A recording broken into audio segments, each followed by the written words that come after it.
happy Friday. So welcome to Creative Mornings Lausanne. Introduce yourself in the chat if you haven't already. You can rename yourself to your name, location. You can share a quote or idea that brings you joy. So today we're Creative Mornings. We're here as Creative Mornings Lausanne, and I'm Sophie, the host for Creative Mornings. Next to me here, you have Marta, who is one of our co-organizers, and she was the founder of Creative Mornings Lausanne and the host before me. We have Maria, who is actually in Canada at the moment, but she's the one who designs all of our graphics that you see across our Instagram and social channels. Elia here to my left, she is managing the partnerships, so all our giveaways that we've been doing virtually, and when we do have in-person events, our sponsors that we partner with there is all through Elia. And we have our newest member, Tom, who is helping us with audience engagement and organizing in some various aspects around our virtual events. And then Thierry, who, when we have our in-person events, he is our videographer who's capturing the events for us through film.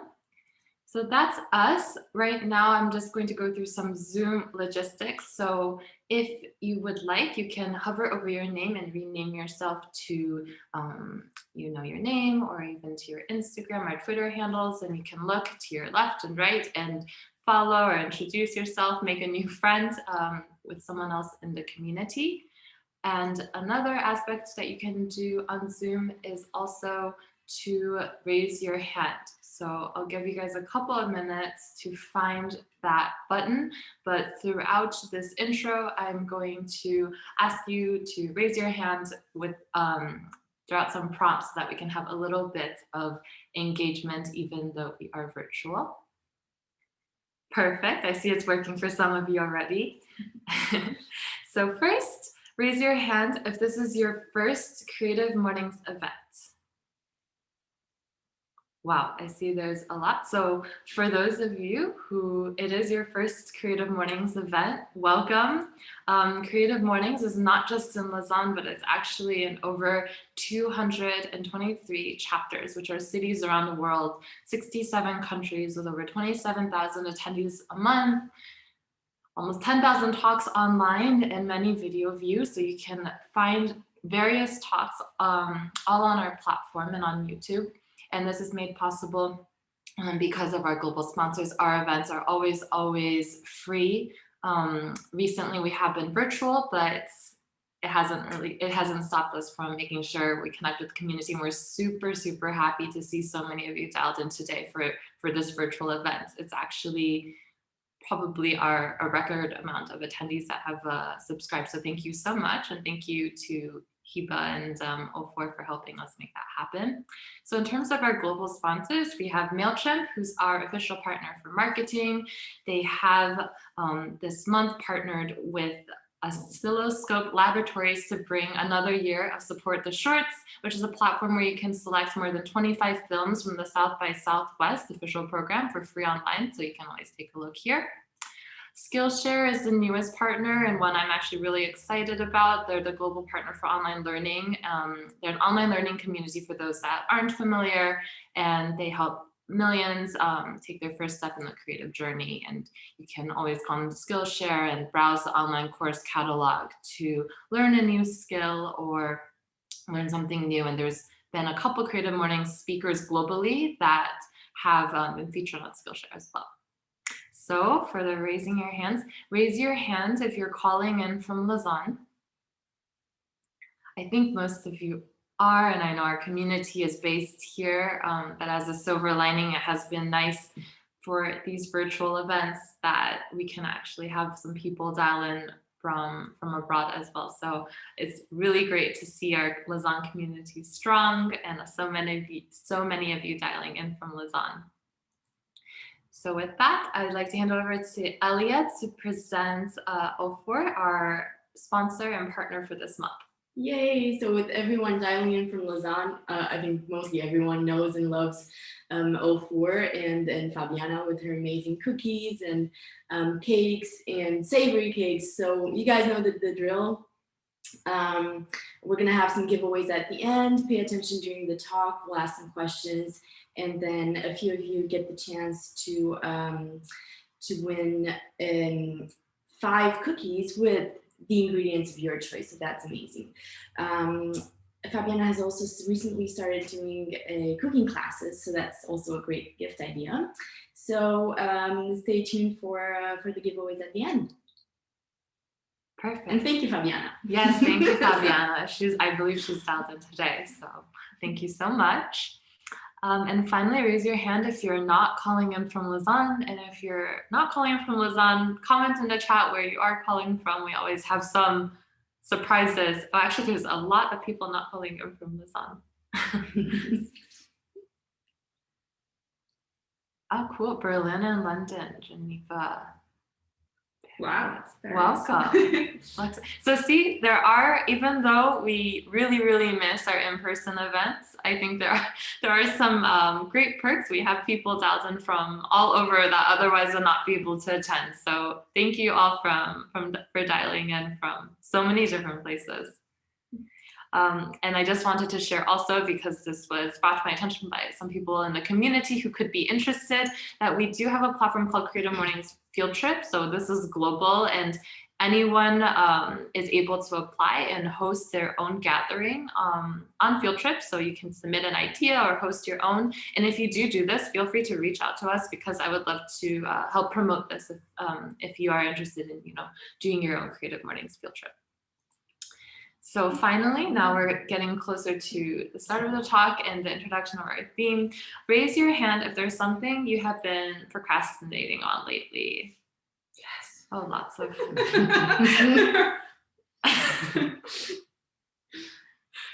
Like a lot of people, I think. So indeed, April's theme this month is procrastinate.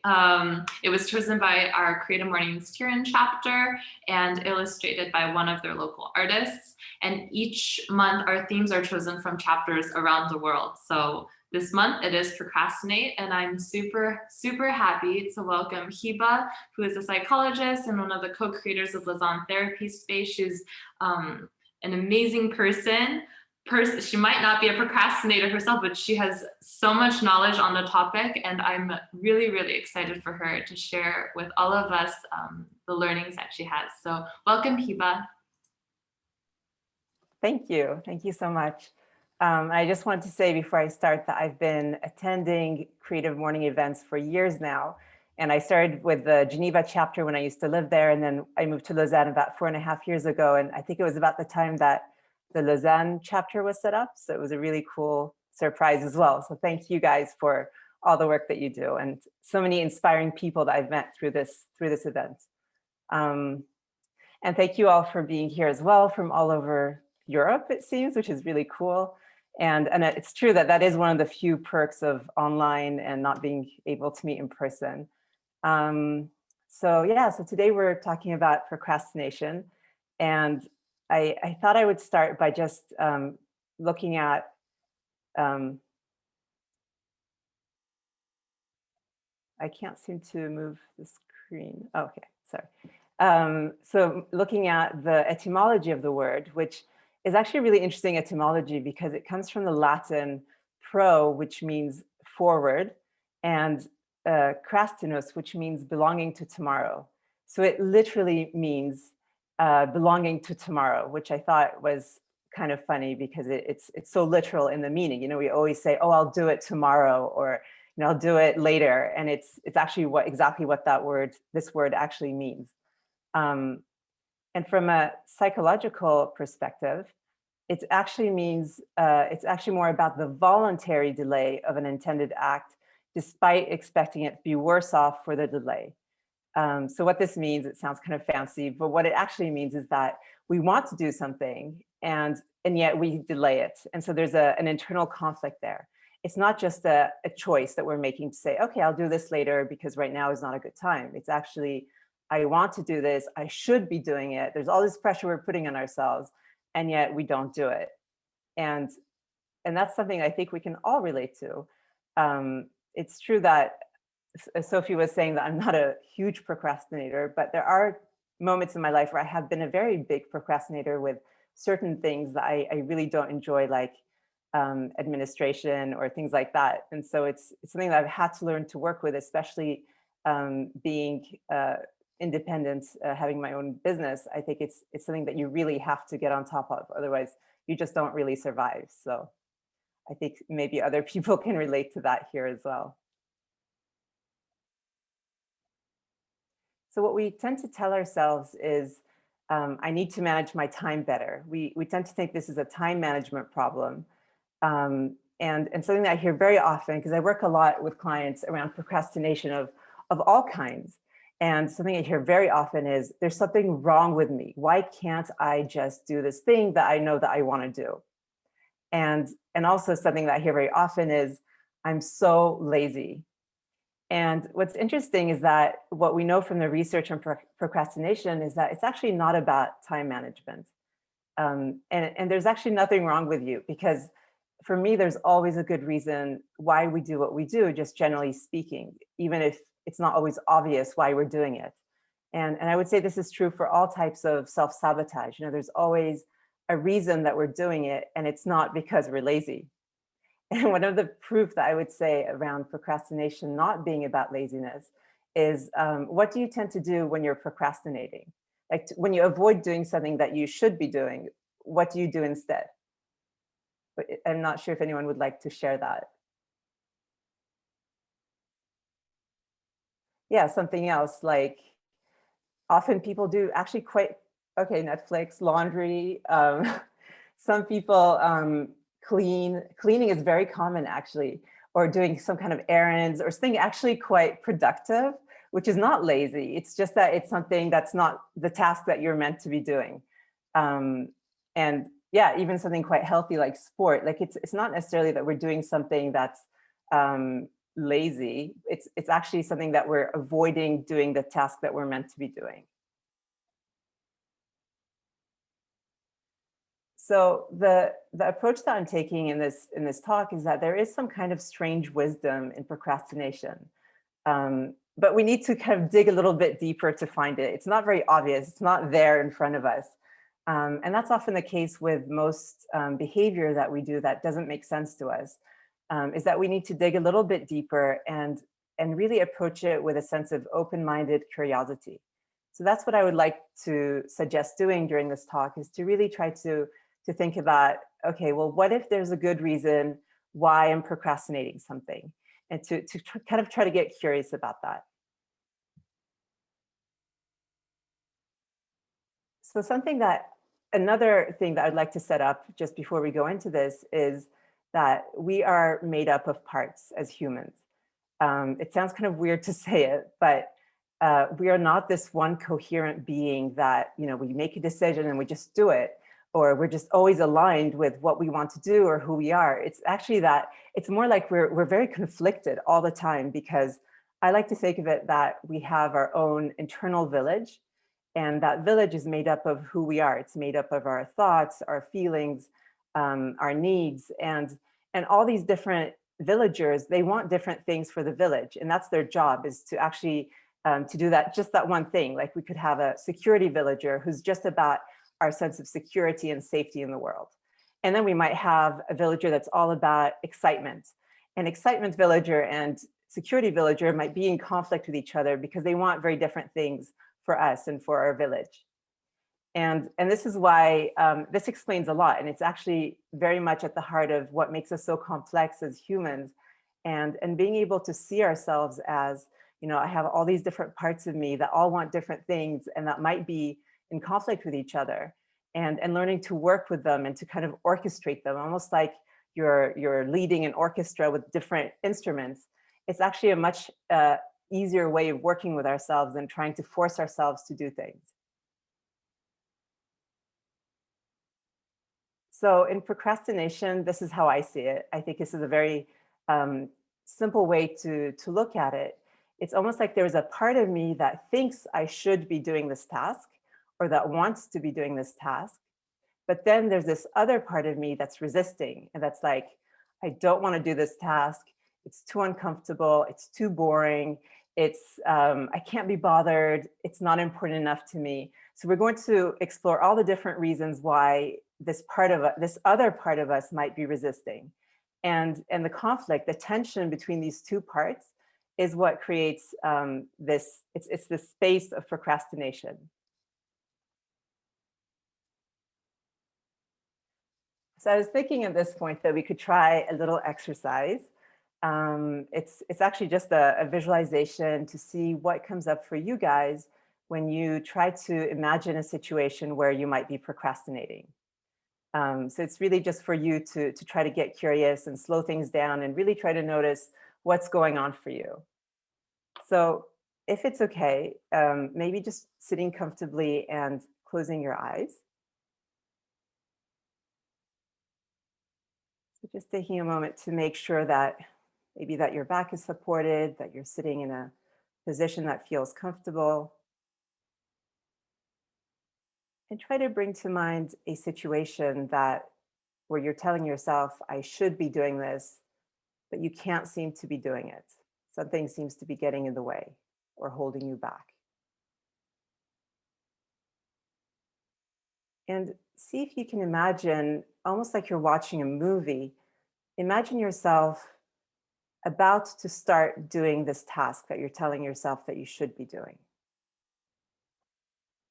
And as you start to set up, really try to slow it down and go into all the details of what's happening. Where are you?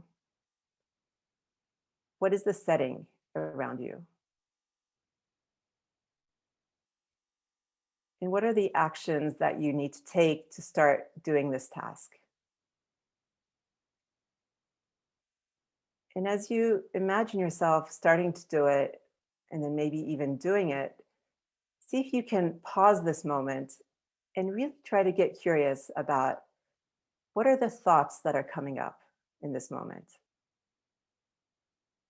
It could be thoughts like, this is too hard, or what if I fail? Or I just can't be bothered. So really try to get curious about, what are the thoughts that are coming up for you?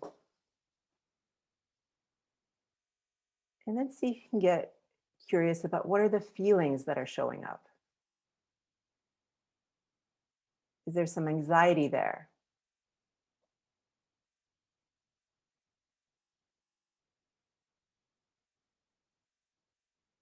Maybe some dread or fear. Or maybe there's something unexpected like sadness coming up or guilt. And then maybe noticing if there's something happening in your body, like maybe a sense of tension or tightness somewhere maybe in the stomach area, in the chest area. So just getting curious about if there's any sensations. Maybe your heart is racing faster.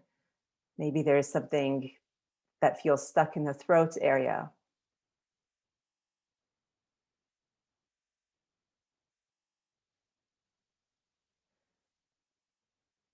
So when you're ready, so we're going to stop there. And when you're ready, you can open your eyes and come back.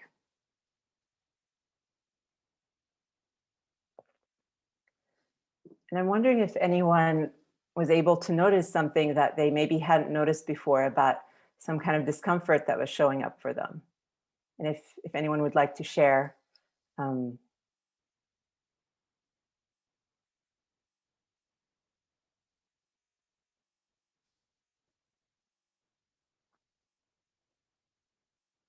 Okay, so someone felt a bit of relief, vulnerability, sadness, a lot of anger, fear, fear of an empty day.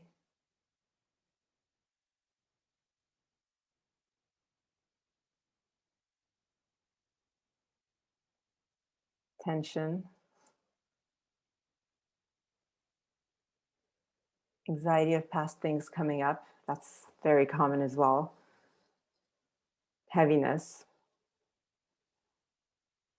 Okay, so for some people it was less bad than they thought. Like there was some relief, not as boring as I thought. All right, well, thank you all for sharing. Yeah, fear of failure, too big a task. That's also very common. Imposter syndrome, yes. I'm wondering, as you guys read what other people are sharing, doesn't it seem like we're all struggling with our own stuff, and how common it is that we're all just facing these fears, and these things that are these things that are holding us back, this discomfort. And I always find it in group settings that it's so wonderful to feel less alone in our messy human lives in a way. And I'm curious, did anyone feel surprised by what showed up for them? Like, was this something that you had ever noticed, or when you try to force yourself to do it, did you notice this coming up, or was it more of a surprise?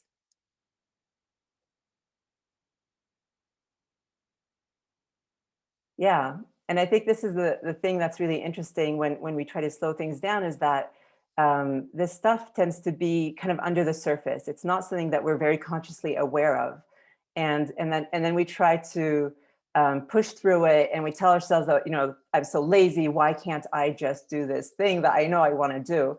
But what we're really trying to do is kind of push something up a hill, and it's something that takes a lot of effort, a lot of discipline and willpower. But for me, those are not the best ways to do something.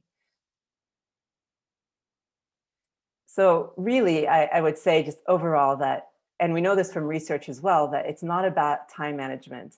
It's not about laziness when we procrastinate.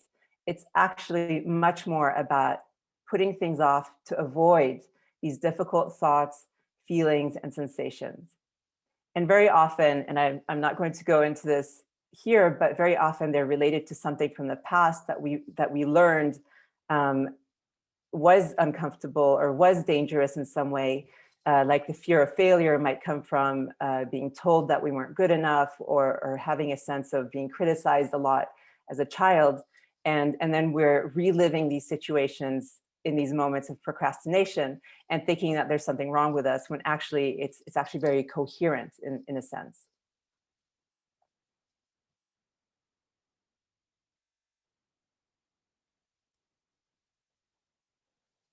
So what is procrastination actually telling us? I think if we look at some of the responses that you guys shared, what we can see is a big one is avoidance. We're avoiding this discomfort that's coming up for us. I'm not sure that the other two came up, but they're also very important to me.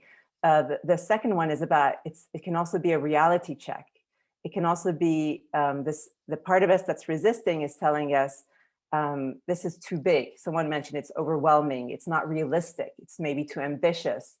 Or it could be, this isn't important enough to me. So why should I force myself to do it?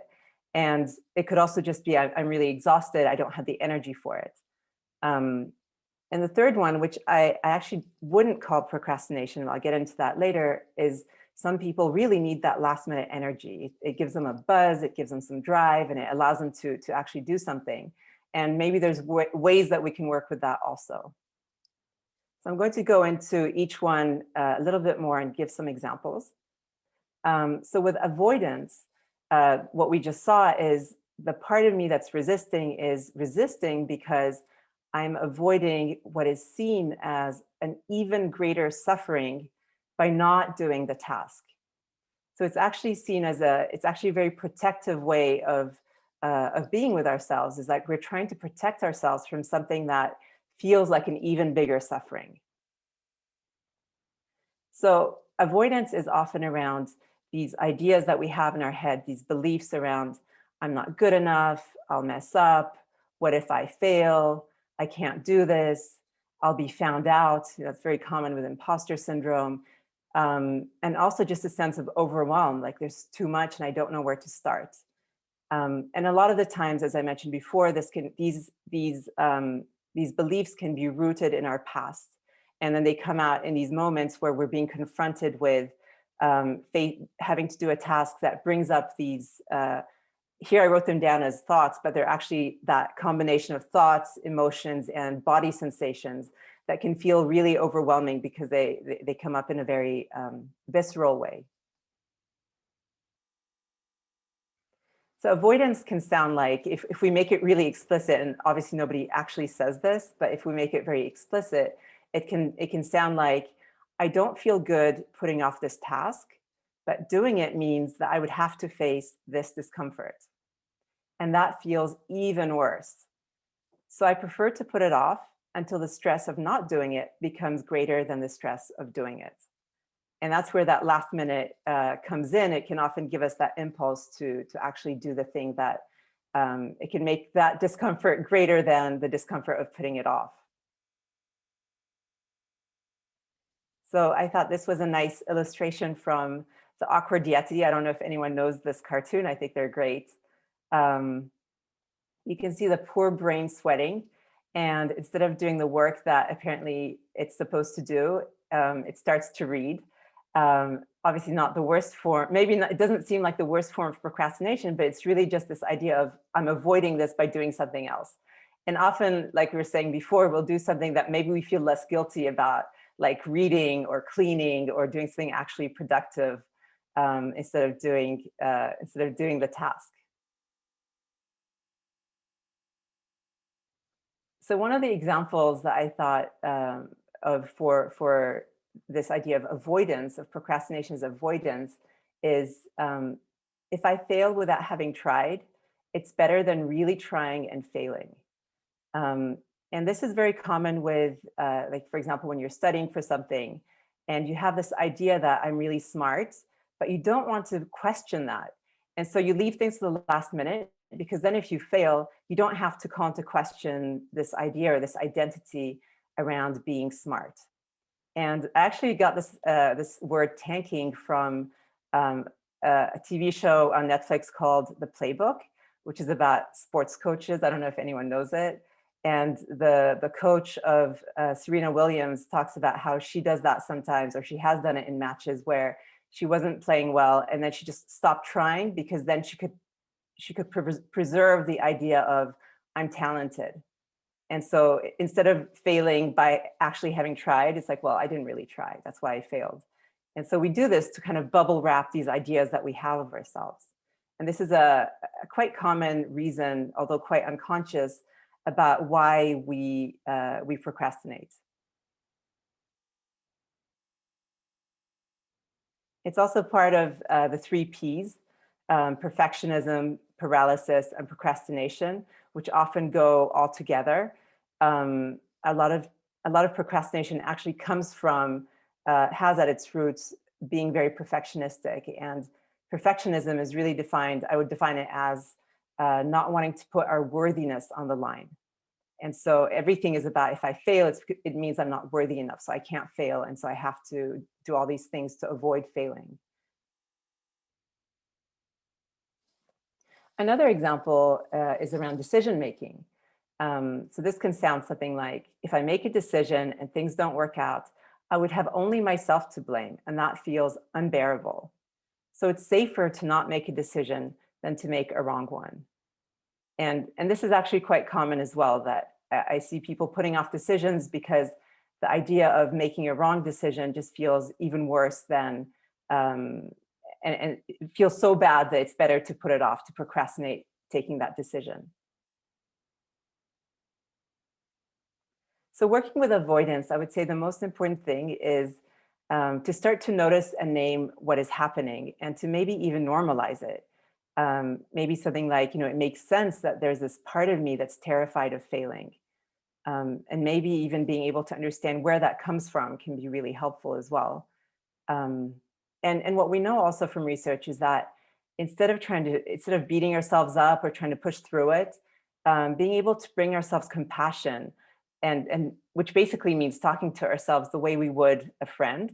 And maybe saying something like, I'm here for you regardless of whether you succeed or not. What counts is doing your best. And so really starting to bring that sense of compassion instead of trying to push through it or to distract ourselves from it. And something else that we know works quite well is to start by only taking the next action. This works particularly well with overwhelm. It's to actually split up the task and to only take the next action, and to just focus on that, to not have to put all the pressure on ourselves to just think about, okay, what's the next thing that I can do? Or even how can I do 5 minutes of this task, or answer 5 emails, or whatever the task is, like starting with a almost ridiculously small step that feels insignificant, but just allows you to get into that momentum.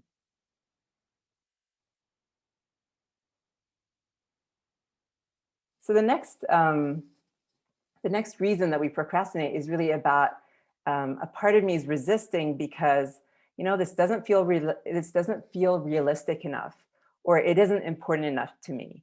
And that also comes with the idea that we're forcing ourselves to do something that actually we don't have the capacity for, we don't have the bandwidth for in that moment. And this can sound like, I'm exhausted, this doesn't matter to me enough, this isn't how I want to spend my time, and maybe even this is actually unrealistic or too ambitious. And I thought this was a really nice cartoon from Dino's comics.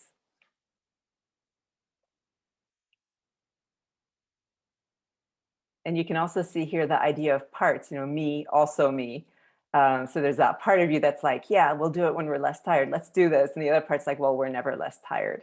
And I hear this so much in my work with people that, you know, often there's this should, like we live with all these shoulds around, I should be reading this book. I should finish every book I read. And I personally have given up on finishing every book I read.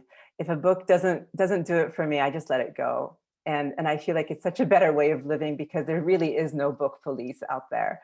And it's the same way, you know, we put these goals on ourselves, like I should go to the gym every day. It's just not realistic. I mean, maybe some people do it, but for most people, it's just not realistic. Or I should be learning this language, which when we actually explore that, they don't really care about learning that language. It doesn't matter enough. And so when we try to must do all the things, yeah, there's this like thing, this pressure on being productive, on learning, on using your time really well. And I feel like in this pandemic, it's come up even more that, you know, I have all this time now and I have to learn all these new things and you know, build my skill set and whatever. And actually there's been a lot more procrastination apparently now than ever before. And I think that's part of the reason. It's not all of the reason. So I think this is something we can all relate to. And what I would really suggest is becoming very aware of when we use the word should or have to or need to, because we're forcing ourselves to do something.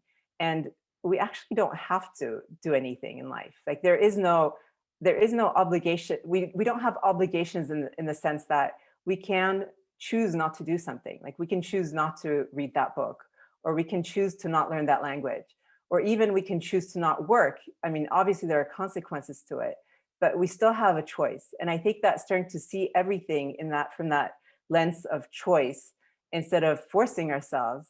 Yeah, everything is a choice, exactly. It's really starting to see things in a very different light and taking responsibility for our actions and what we do and what we don't do. And I really believe that in order to do things that we want to do, we also have to give ourselves permission to not do things that we don't really want to do, or that just don't really make sense to us or don't feel important enough. Yeah, I can see a lot of people agreeing with this. That's cool.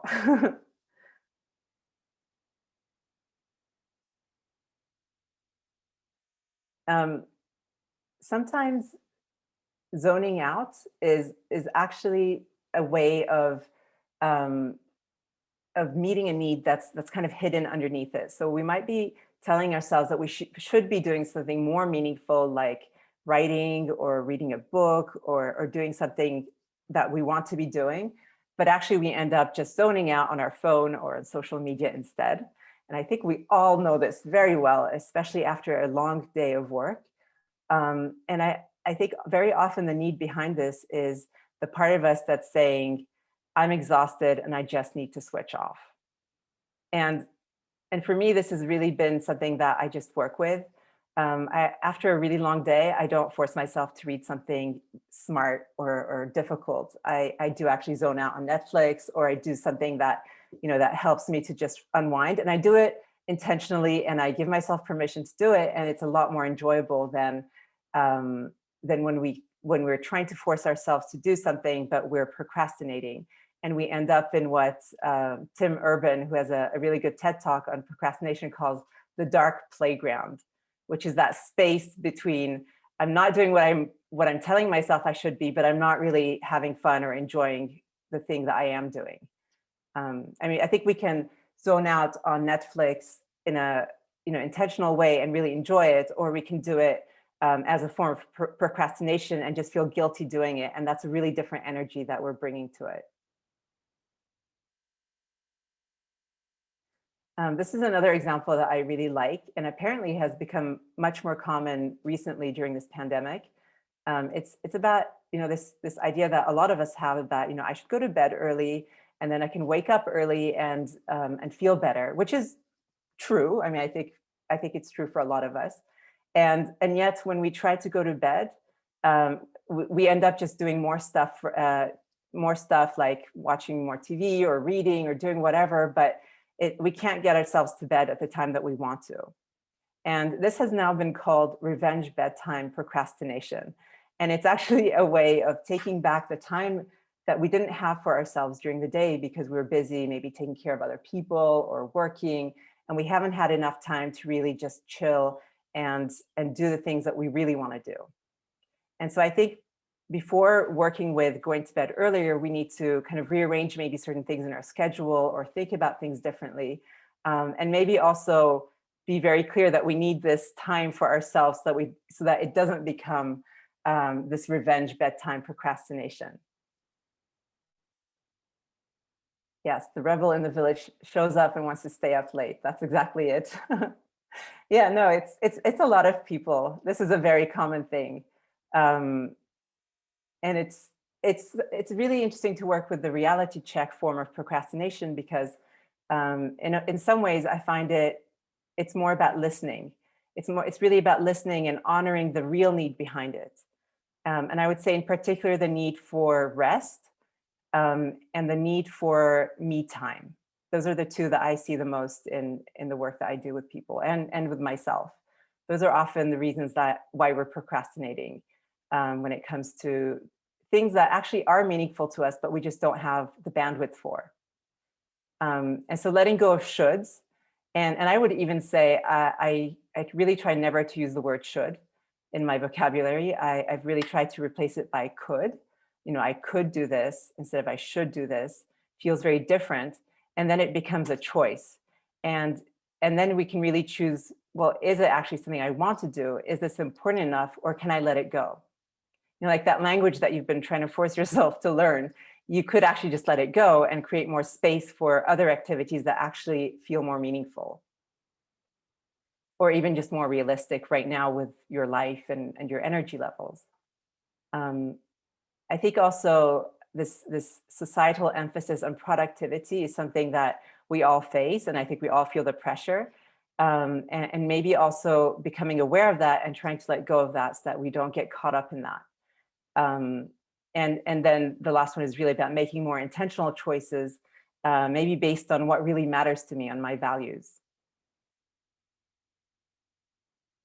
So the last form of procrastination, or the last reason that we procrastinate, is about not now. I don't want to start this task now. I need the last minute creative energy. And I'm sure a lot of you can relate to this, that by leaving things until the last minute, we can do them more creatively, more effectively. Sometimes we just need to let ideas percolate, and then where they're just sort of going through our head. And then when we sit down to actually create them, they come very easily and more quickly than if we try to force ourselves, start way in advance, and to be more maybe structured with our time. And I thought this was a nice illustration of that.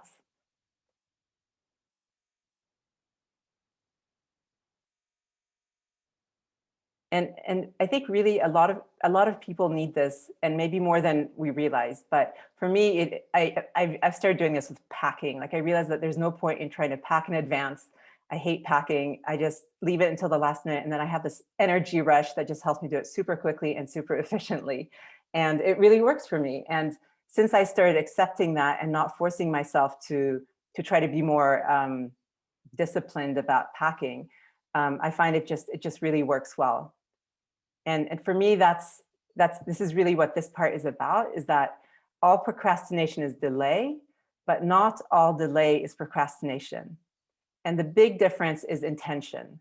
So if we can choose to say, okay, I'm choosing to leave this until the last minute because I know that this works for me, I can factor it into my time, I can accept it and choose it, and that really works. And I think that is something that we can, just accept that I need that last minute energy, that creative energy.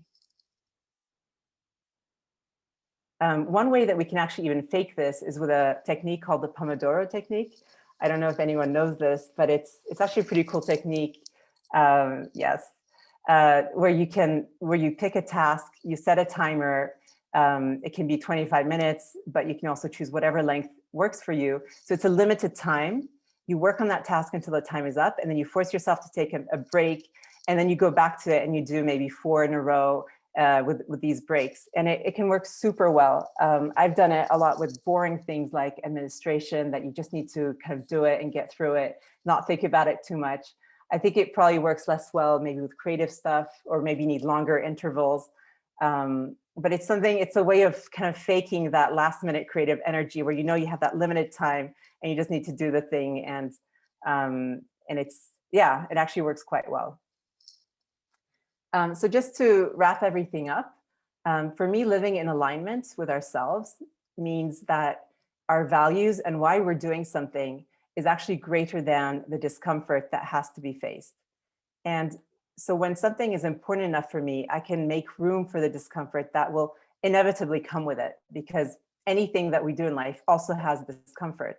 But when we do things, it's because the discomfort is not as big as why it matters to me.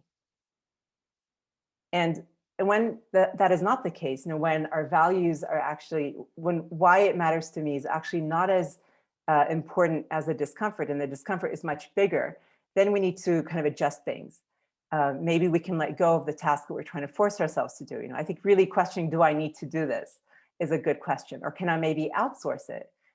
Like cleaning, for example, that's something that can easily be outsourced, or accounting or administration or things like that, where maybe I'm wasting time trying to force myself to do it and the discomfort just isn't worth it for me. And then we can also change it, maybe make it more motivating, maybe break it down, reframe it. For example, we could think about networking as connecting with people, or try to think of it in a more fun way, and be a bit more creative and playful around what it is, and try to kind of decrease the discomfort and increase the values. And then just looking at, what we just looked at, am I being realistic about my capacities and my resources? And then maybe working in a more time limited way. And something that really works well, that we know also from research, is when we do procrastinate, instead of beating ourselves up, actually forgiving ourselves and trying to learn from it, so that next time we can do things differently. Just really quickly, I also wanted to touch on this idea of precrastination. And maybe there's people here that can relate to this, but I tend to be also, in some things, a precrastinator, where we're so focused on, I have to make sure I do this well, that we do it way in advance instead of leaving it to the last minute. It's actually maybe being too obsessed about doing things. Like, I can't leave the dishes in the, dirty dishes, I have to do them straight away. Or there's quite a bit of anxiety that comes from precrastination as well. And I would say that with precrastination, we tend to underestimate our future self. And we tend to think, oh, when I have to hand this in, or when I have to do this, I won't be able to handle it. So I better do it quickly now and get it done with. And it's really interesting, because in procrastination, we know from research that people tend to be very disconnected, or even to overestimate their future self. So they think, well, tomorrow I'll do this and I'll be more motivated to do it. And actually, it's not very true. We tend to, there's kind of this disconnection from the future self. And I think when we're able to live in alignment, it's when we can think of our future self and think, okay, what will future me feel like when I have to hand in this the night before the presentation, for example, and to try to be realistic about how we treat that future self in a way. So I really hope that you can get a sense from this talk that procrastination it's really not our enemy. It's this internal conflict in our internal villages between a part of us that wants to do something and a part of us that doesn't, that's resisting. But that resistance is there for a really good reason. And it's a signal that something else is going on.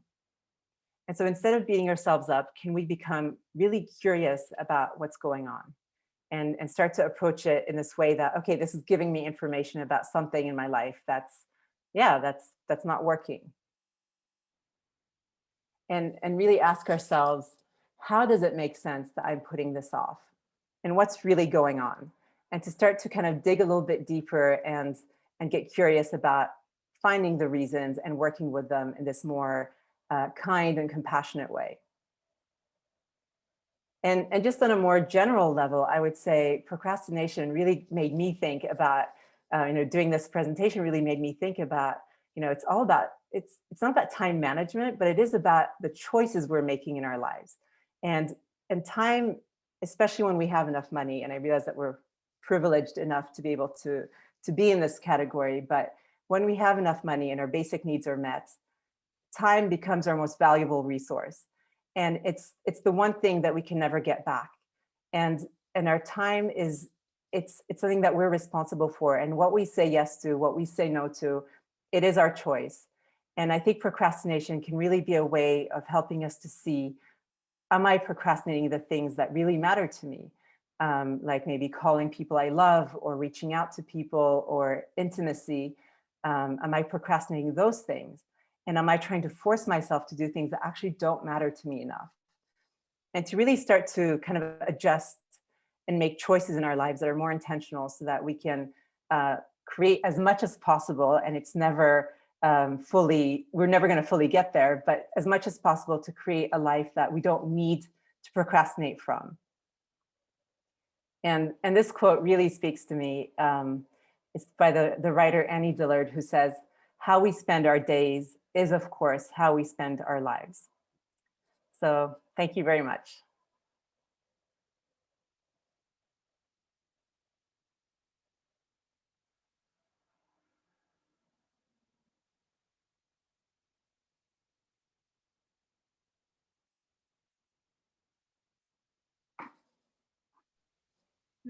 All right, thank you so much, Hiba. Sorry, guys, I'm going through technical difficulties here.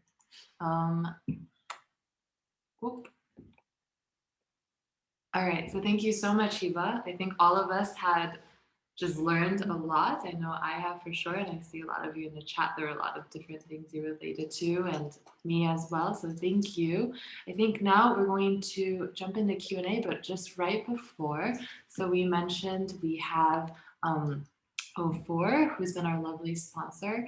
And so on top of giving Hiba, a little gift from O4, we also have some for you. So the voucher itself is 5 cookies, I believe, right? 5 cookies and ingredients of your choice. Ingredients of your choice, exactly. So it's amazing. I've had O4 cookies before, and they're the best. So we'll have 4 questions and 4 winners. So if you open up your chat, the first person to get the right answer will be the one who wins. I'll just give you guys some time to get that set up, because we have some really fast and quick, really good quiz answers in this community, and I'm always very impressed. But I think some of these questions will be, looking at you, Renata, who I think has won a prize every single Creative Mornings virtual event. So first one, where does the word procrastinate come from? And what does it mean? Oh my goodness. I can't keep track, but do we have a winner? I think a couple of people got it for sure. I don't know who was first. I think Latin is theoretically correct, but we were asking the 4 tomorrow, so I'd say Daniel Johnston. No? Perfect. I think we'll write down some of the names. We have the name? Camille? Okay, perfect. 2. What are the 3 main reasons we procrastinate? A little bit trickier.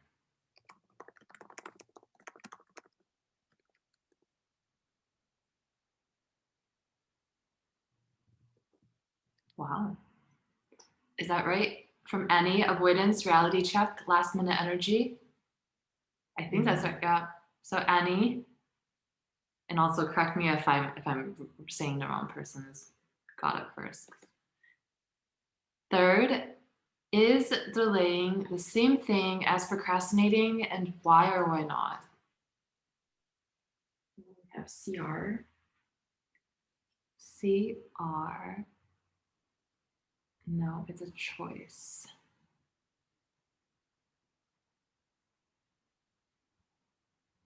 CR. We'll need a name. CR. Yeah, I think. Yes, but we need your name. If we have your name, CR. Caroline. Okay, Caroline. Caroline. Yeah, I just Got said it. that very American. Caroline. Perfect. Hopefully we have one, yeah. Oop. I don't know why it's moving. And finally, what is the latest service that O4 provides? Oh, wow. Oh. People are, I was like, oh, maybe if you were paying attention, but okay. Wow. Got it. Fantastic.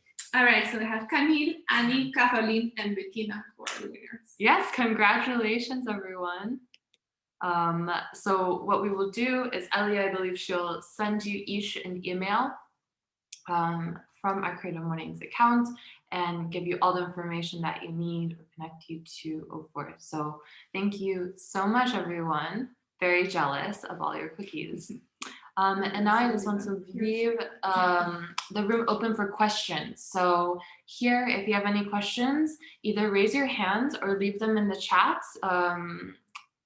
And I can read them out loud. And Hiba is here to answer some of your questions, comments on the talk, etc. Let me just.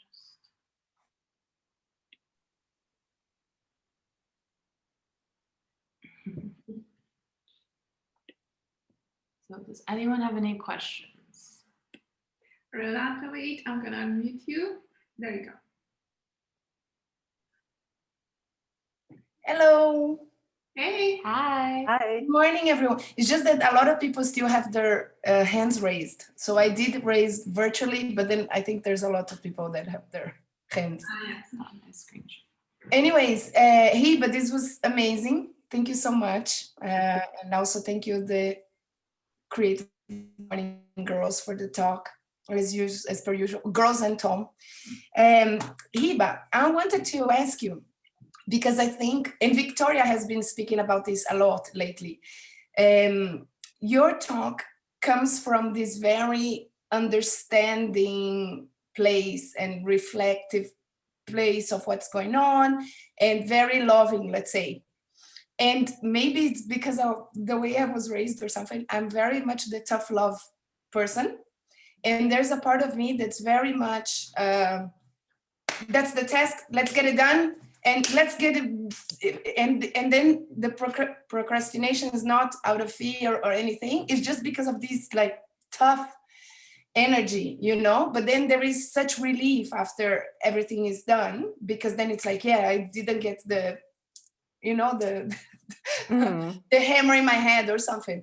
So I was just wondering if there is some sort of, you see what I mean, like of this non-loving solution, or a way of transforming this into also this loving solution. Also because in the chat, a lot of people spoke about kind of being a choice. Not everything that you procrastinate is a choice. For me, Swiss life and bureaucracy here, it's like something that I struggle with a lot, probably because I'm living my adult life in Switzerland.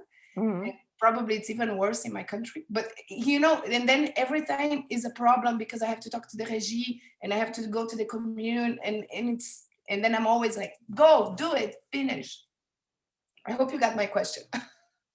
I'm not sure what the question was. The question is more about this kind of like the loving part of it and understanding versus the get it done practical way of seeing this, which Yes. I don't think you spoke a lot about. Well, I would say if it works for you to use that tough love approach and you're getting things done and you feel good about your life, then keep doing it. You know, there's no need to change it if it works for you.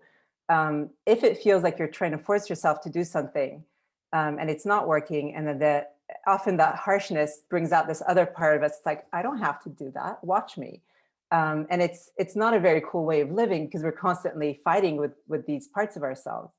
And I think being able to, you can do it in a more kind of cool, tough love way of like negotiating with the part of you that's resisting, talking to it like, sometimes it's this part of us that's like, yeah, I don't want to, I don't feel like it. And you can explain, well, I'm talking to the régie because I'm a grown-ass woman and I need to take care of myself and I want to keep living in this apartment and this is what I'm doing. And you can do it in this more kind of cool, tough way if you want. You don't have to infuse it with that softness that maybe you felt in my presentation.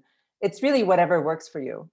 But my point is to find a way that works for you if what you're doing now doesn't work and it's leading to procrastination, or even just you're getting things done, but it feels pretty yucky because you're just constantly kind of pushing yourself.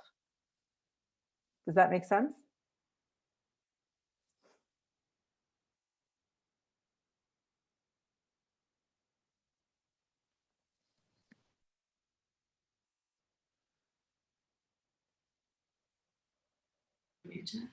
Okay, so I see, thank you.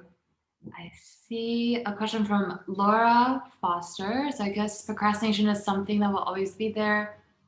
Oh, maybe it's not a question. So better to accept it and work with it rather than thinking I will manage it to a point where I won't be procrastinating more. Yes.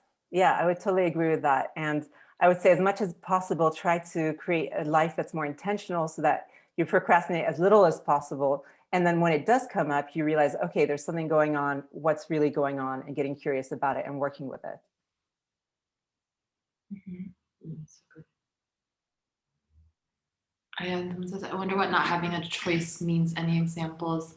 I think I saw this too, Renata, as Swiss life, like, the grocery store is closing at a certain time. So you, as a simple one, or even with work, I also feel like sometimes you don't have a choice and it's really easy to say should, but I like the way, Hiba, that you kind of reframe that to could.